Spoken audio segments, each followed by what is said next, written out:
My son is living in Hilton Head. Oh, In a good. boarding school, yeah. Huh? Wow. Uh-huh. That's Like nice. Georgia, yeah. So you fly into Atlanta then, Mhm. and then drive from there, or, yeah? Or go to No, Charleston? from Atlanta to, Charleston? no, it's Savannah? Savannah. Oh, Yeah. yeah.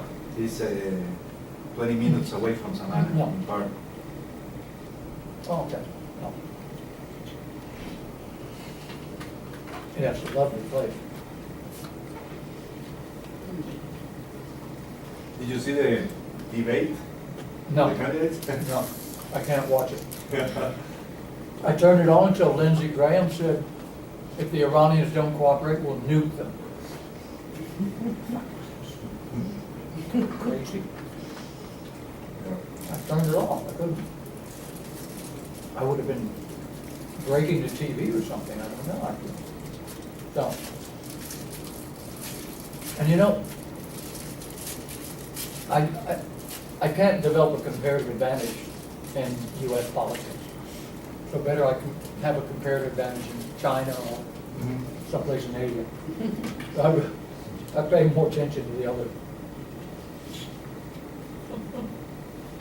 Driving me crazy. Stupid gringos.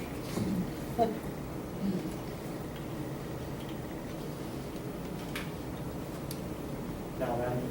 Oh, but, you know, you asked me about China selling off their The U.S. Treasury. Yes. So I thought more about it. And a couple of things. China's holding the treasury, roughly 80% are short term. So those are being churned over anyway. Mhm. So even if they sold, I mean, they're only going to sell them a little bit prematurely. So it won't impact on the long term, Mhm. the long yield primarily.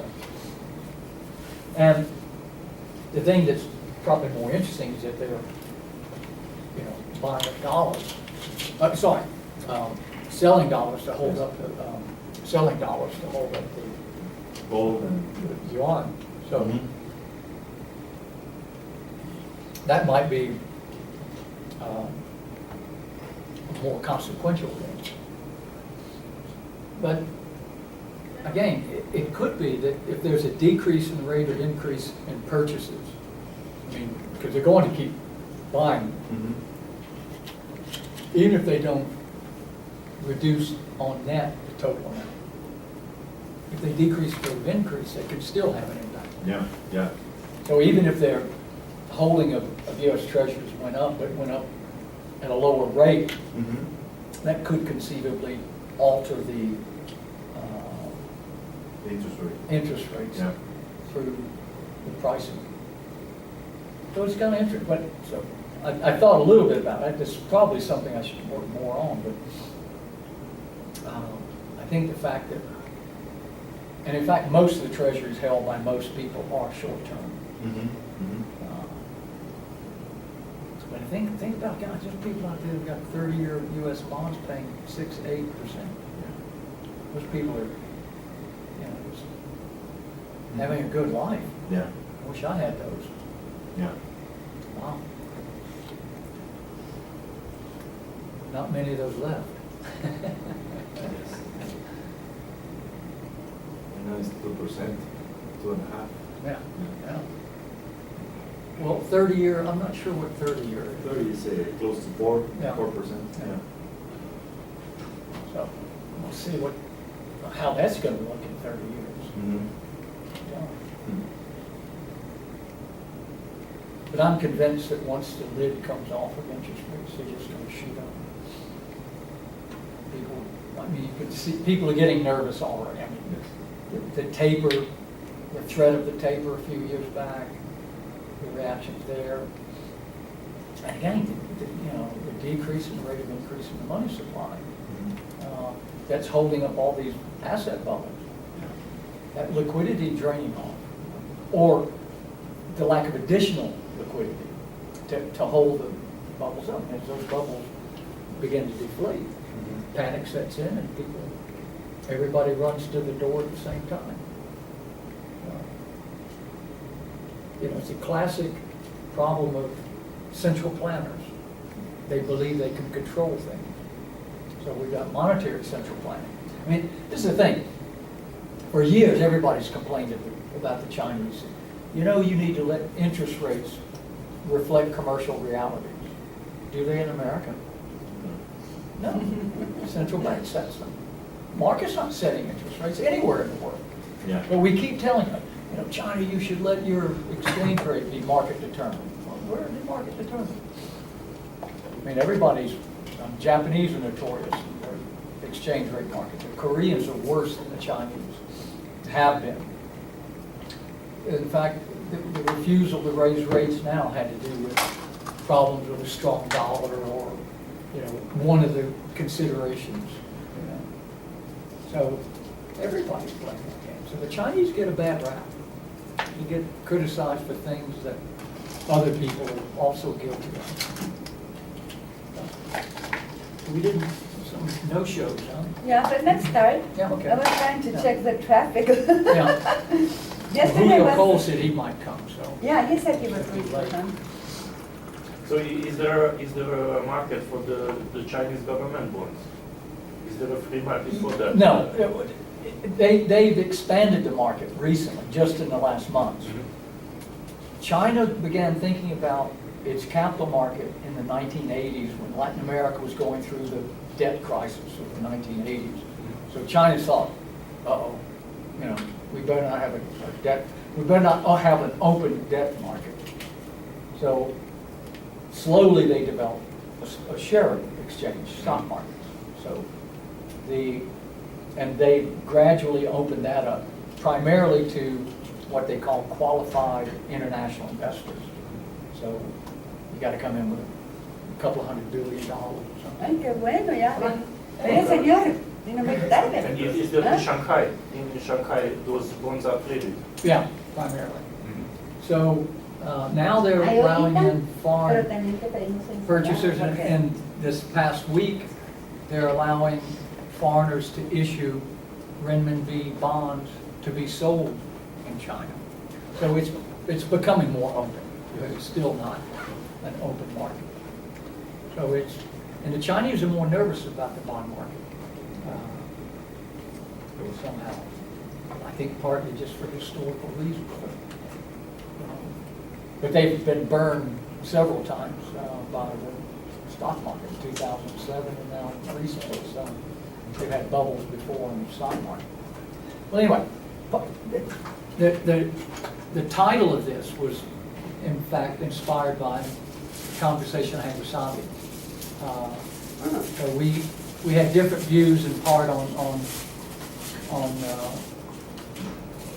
what I thought was China's medium and long-term prospects. So he's more optimistic and I'm more pessimistic. So in a way, this is a long answer to a discussion we had, a very brief discussion. So here we go. Okay. So I think China's future, well, everyone's future is uncertain, but I think China medium and long-term future is more uncertain than other countries because of the enormous imbalances within their economy. So there are a number of threats, and I'm going to talk about these threats, the economic and political threats that China's confronted with. Now, I'm giving a talk tomorrow on India and China, so India keeps coming up in my mind. So one of the things, when I think about the perceptions and realities of China, it's the same with India. I like to say when I'm outside of China, I'm pessimistic. When I'm outside of India, I'm optimistic. When I go back to China, I become optimistic. When I go back to India, I become pessimistic. There's a number of reasons for that, and if you want to come to my talk tomorrow, I'll talk about some of those. But the perception of China, when you go there, it's so vivid, it works. Until recently, it has become what I would like to call a normal economy, or normal country. People can be what they want to be, they can make lifestyle choices, they can engage in, they can choose, they can live their own life, they can discover. I think this is ending, for reasons I'll tell you in a moment. But until now, until recently, whenever I go back to China, you know, the physical infrastructure, amazingly better than it was before, and it was already good. I go back to India, nothing changes. You know, there was what they call a flyover, an overpass being built. When I went back the next year, it turned out it was one lane. Now imagine you go to all that effort and cost to build an overpass, and you put in one lane. I mean, that's, to me, the statement of India. I mean, they know that they need to do it, but they don't know how to do it right. And the Chinese have both.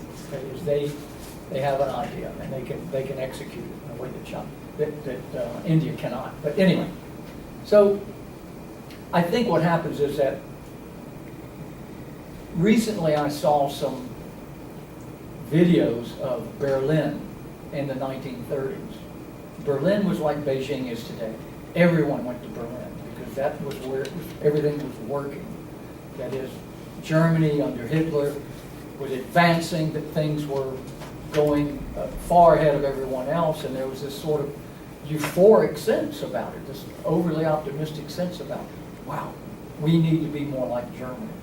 And many people are saying the same about China. When you go to Beijing or Shanghai or Guangzhou, you see these remarkable things, but the same thing happened in Germany.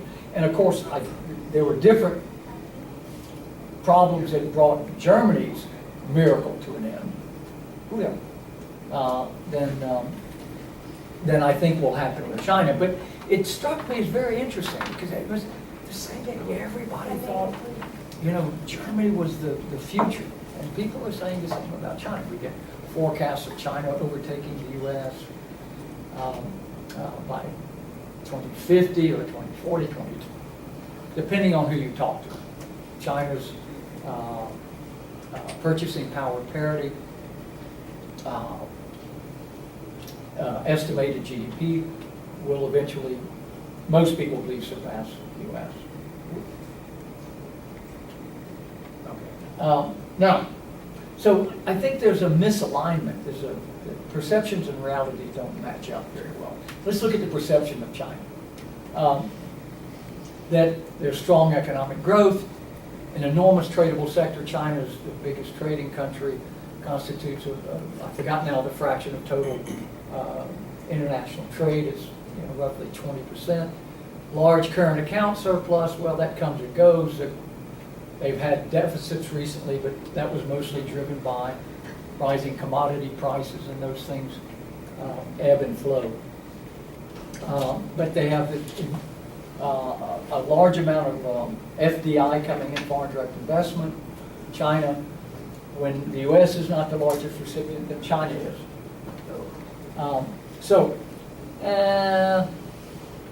The external assets versus their external liability is quite large. And of course, the other thing is they got an enormous stock of foreign exchange reserves. And many people view that as a strength. For me, it's a terrifying imbalance. The extent of the massive amount of foreign exchange reserves in China is, to me, symbolic of significant imbalances, which are at the heart of the problem I think China will face. Yep. What you mentioned, the Chinese government bonds, are they issued in yuan only or in dollars as well? Primarily yuan. Yuan, right. So they don't have significant exposure the way some countries have in the past. Yeah, okay. So there seems to be secure political conditions there, one-party state, and that the communists are in control. So this gives a sense of security, stability. And I think that's, again, I'm jumping ahead. I think that's going to prove wrong. I think that it's somewhat illusionary for reasons I'll explain. And part of it is because, what happens is that Westerners are completely hypnotized by what political scientists call modernization theory, that if we have economic liberalization, then this will lead to rising incomes. This rising income will create a demand for more open and transparent political system, perhaps democracy. What that overlooks is the capacity of governments, like in Singapore, for example, to be able to control the way in which civil society, that is, suppress civil society. Because within all that argument is that you've got to have a vibrant civil society that can express itself freely. That ain't happening in China, and that's a long way off. So modernization theory creates this, people say, well, as long as China gets rich, it will become more peaceful, it will become more democratic, if that's what we think it's good for. You don't Anyway, believe that? I don't believe the story. I think there are too many counter examples. Like I say, Singapore is a very good example of that, a bad example, where the one-party state has been able to maintain power by suppressing civil society, by controlling. So Singapore, instead of having a rule of law, they have a rule by law. That is, they use law to control the masses. And China's, interestingly, when Deng Xiaoping was alive, Lee Kuan Yew went up and began to, as he often does, then he was, I think, still prime minister, maybe senior minister of Singapore. He always goes in and tells people what's good for them. He's a big blowhard, and exaggerated ego. Didn't you have a run-in with? Yeah, that's another story. Don't get me started there. But anyway, so Deng Xiaoping said, get this guy out of here. So his country's not as big as, a minor city in China. But interestingly, China has begun to realize that Singapore model of social political control is something that they can benefit from. That is, it's a way for the Communist Party to hold power. Deliver economic goods, but keep power through the rule by law. So this is what all the anti-corruption stuff is now. You eliminate your political rivals, because everybody gets this. With all due respect, it's a little bit like in this country. You pick a politician, you can probably find something that's corrupt about them. Okay? The same in China. People have power, they're going to be corrupt. So, okay, let's look at the realities. Well, I think, as from my Austrian training, I see China's in the midst of a classic boom and bust cycle. It's gone on much longer than I dreamed it could. I imagined that China would have, probably by 2008, 2010, at the latest, a serious economic downturn. Now, of course, timing is everything. And of course, timing is the one thing economic forecasters are worst at. But I still think and I hope I'm wrong, but I still think I'm right, that China's in the midst of this massive boom and bust cycle, not all of which is its own making. Now, left to its own devices, China's, the logic of this process would have come to fruition, I believe, in 2008 or 2010. But what was happening that I didn't anticipate at the time, because I began back in the early 90s looking into these problems, looking at Japan's economic performance. Its stellar economic performance until its bubble blew up in its face in 1990, 1989, 1990. And then I began writing about how that would affect the rest of East Asia, and I wrote a book in the early 90s saying that the East Asian economies would, like Japan, follow the same trajectory. And of course, 1997, that's what happened. My book came out before that, and before it all happened. Although I started writing it in 1990, probably 1992 or 4, I developed these ideas. And the timing was somewhat, it's a good thing it came out in May and the thing blew up in July. So it looked like I didn't predict the timing, I just said it would happen. So I think China's following the same boom and bust cycle for much of the same reasons. Primarily export-led development, neo-mercantilism. Not secondarily, but additionally, an inflated money supply, monetary policy that finance these the liquidity to create bubbles, just like in Japan. Japan's property and stock market bubble began developing in earnest in the 1980s, and it blew up. 2/3 of the property and share values were lost in very short order. East and Southeast Asia went through the same sort of thing. They export-led development following Japan. They began to expand money supply. They began, other things happened there. I mean, they were borrowing massively in dollars on short-term loans that had to be rolled over and could be rolled over as long as the exchange rate remained stable, as long as growth stayed stable and high. When that began to recede, then they had currency crises, they had stock market crises, had economic crisis. So they pretty much followed Japan, and I think China's done the same.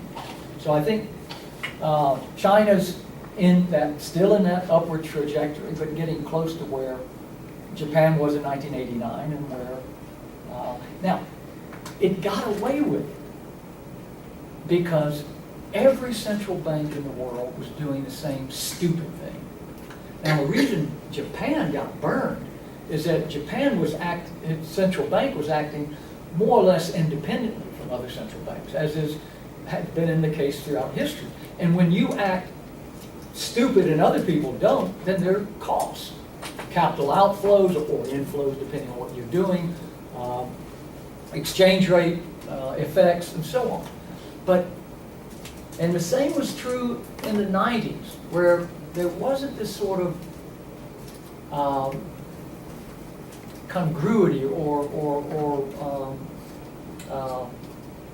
parallel movements. I mean, central bank independence from one another. I mean, central banks during the 80s and 90s became independent from their finance ministries and from their governments. But by the late 1990s, early 2000s, they became much more dependent, primarily on the Federal Reserve. So before that, they were independent of each other, but dependent on governments. You know, the governments intervened and so on, and that's what created a lot of these differential imbalances. But since the late 90s, they're not calling up the Fed and asking for orders, but they're watching what the Fed does. You lower interest rates, we have to lower interest rates because we're on an export-led boom. And if the Fed lowers interest rates, this will have exchange rate effects, this will interfere with our export capacities. So wherever the Fed goes, they're following. And it's driven, especially in Asia, on this idea of export-led development. So in a way, export-led development is the villain of the story. But so it's true. I mean, yeah. So it's the development, the economic development of China is principally was led by the exports. But by the time the internal demand is developing, I suppose. So it's getting more and more important Yeah. in the economy. Sure. Right. No. But again, the thing is, China's initial growth came from productivity gains. So even if they weren't massive exporters, they certainly weren't in the beginning, but they had dramatically high economic growth rates initially, primarily because of gains in agriculture and then in the domestic economy. And then they began on this wave of exports, and this is what kept them. But they've been saying for years, we want to make our economy less export dependent, and we want to have a much more balanced. They're not going to do it because it's just talk. It's like it always is. I mean, politicians very often know the right thing, but they're incapable of doing it because of political costs. Okay. Now the political costs would be, in some ways, of that shift would be allowing state-owned enterprises to collapse and rising unemployment as a consequence of that. So this is what holds them back. You know, these kind of realities that, and they don't trust the market. You know, they really don't. I mean, they trust the market as far as it goes. I mean, that is, they see that global markets are important to them, but they don't trust the market as a general concept. No. Yeah.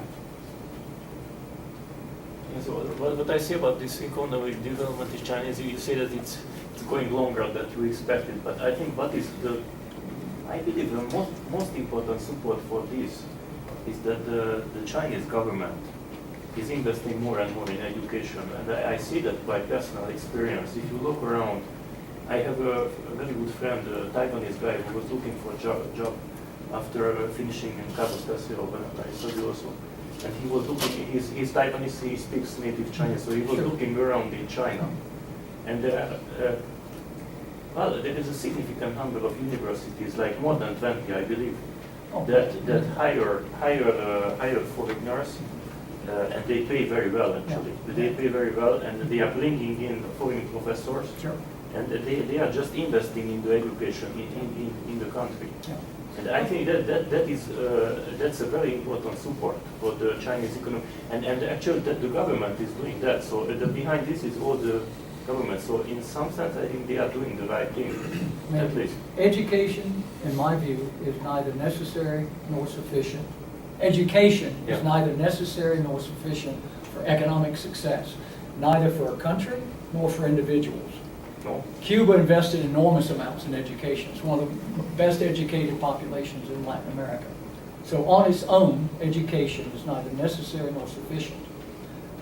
Li Ka-shing, the richest man in Asia, he was a little boy selling plastic flowers on the street. He never went to school, not one day. He's the richest man in Asia. So it's not necessary, it's not sufficient. I could give many counterexamples to that. And it turns out that although you're right, you can earn a high, I earned a very high salary in the University of Singapore. However, you can't express your ideas freely and openly. So if you're in areas that might, now, you'll be greatly successful if you're in engineering, because there's no politics, not much politics in engineering or mathematics. But if you're in any social science, you're going to have trouble.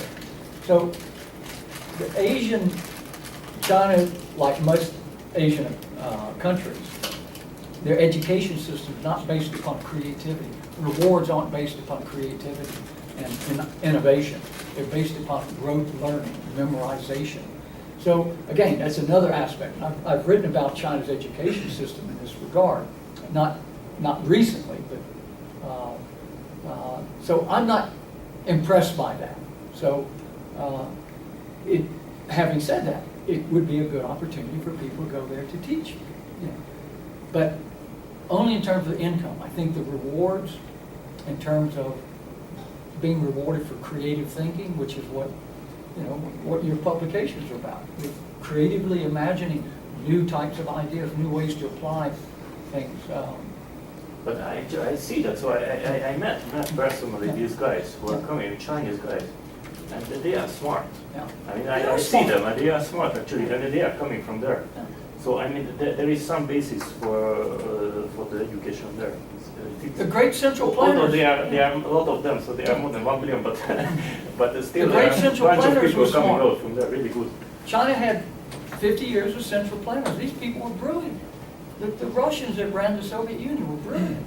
They were extremely well trained, okay, in their own right. Doesn't guarantee success. Yeah. Just a couple of questions. Let's get the first one. Regarding Hong Kong, do you think that if there's a bust in China, do you think that would somehow reflect or impact? Oh yeah, the- certainly. Or do you think they're pretty, since Well, more market oriented, maybe okay. it has some robustness? To, Yeah, it will impact mainland China more than it will Hong Kong, because Hong Kong is still one of the primary financial sectors. China will remain the dominant Chinese language financial sector for a long time in the future, despite Shanghai's desire to take it over. But it will, because a lot of Chinese company shares are traded on the Hong Kong exchange. China's housing market is influenced by the ebb and flow of mainland Chinese billionaires and billionaires. So certainly will. But Hong Kong's sort of presence in the world goes beyond simply being an adjunct to China. But it will have a significant impact. The next, Yeah, the other one's more of a sociological question, you know. I think that, well, let me ask first, do you think that, although we might see Chinese culture like very authoritarian, you know, do you think that they are against it, really, or maybe they are more, I'm trying to think about social